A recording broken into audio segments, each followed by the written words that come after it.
Bonjour à tous, voici ce premier cours sur les bases. J'ai pensé à commencer par la signification des pierres, donc on commence le premier cours sur le hoshi. Le hoshi,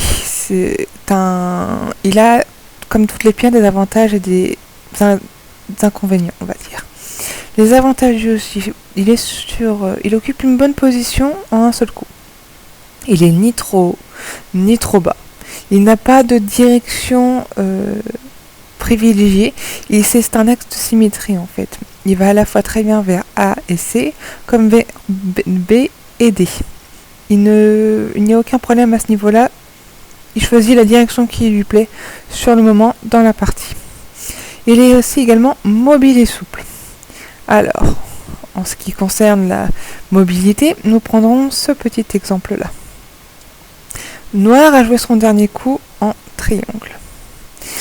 Il est mobile car en fait, à ce niveau-là, si blanc décide d'approcher par le coin en haut, par un briseur de chichot, on va dire celui-ci.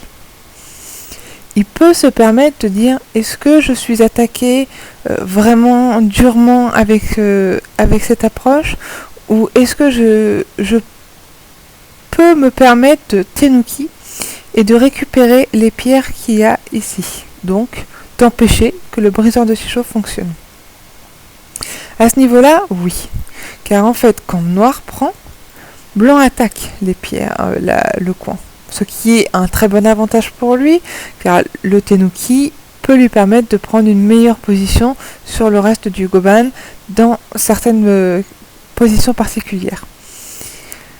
Mais noir est le hoshi est assez mobile, il peut sortir facilement, comme vous pouvez le constater. Blanc prend le coin sans souci, hop, et noir se stabilise. Il a aussi créé, grâce à ça, une très bonne position au niveau du goban. Blanc est équilibré, blanc est stable, mais noir reste assez content. C'est pour ça qu'il est à la fois mobile et souple. Le hoshi a aussi des désavantages. Les désavantages, c'est que le coin n'est pas sécurisé. Malheureusement, c'est pas une sécurisation en un coup. Et à ce niveau-là, blanc peut très bien venir prendre le Sansan directement. Donc nous avons le Joseki du Sansan, assez connu, où noir prend l'extérieur et blanc prend les points. Donc la sécurisation ne se fait pas un coup, ce qui est assez dommage. Pour cela, il faut rajouter deux autres coups, A et B. Donc c'est une sécurisation assez coûteuse en termes de temps sur le goban, car vraiment rajouter deux coups pour faire des points, c'est assez lourd.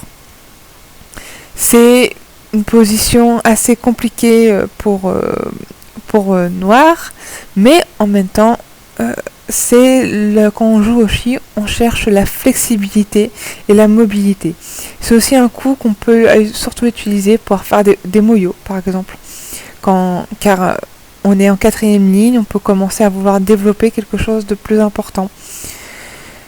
On va finir cette petite exemple sur celui-ci. Nous avons eu un début de partie classique où les deux joueurs se sont développés. Le hoshi de noir en A est assez difficile à manier dans cette position-là, car en fait il a perdu tout son potentiel, pour la simple et bonne raison que blanc est développé des deux côtés du hoshi. Donc il est sur un axe de symétrie, mais quand ces deux symétries sont occupées par les pierres adverses, c'est une position très très désagréable pour lui. Il se fait attaquer durement en fait. C'est un cas qu'il faut retenir pour ne pas rester coincé dessus. C'est un cas à éviter. Voilà.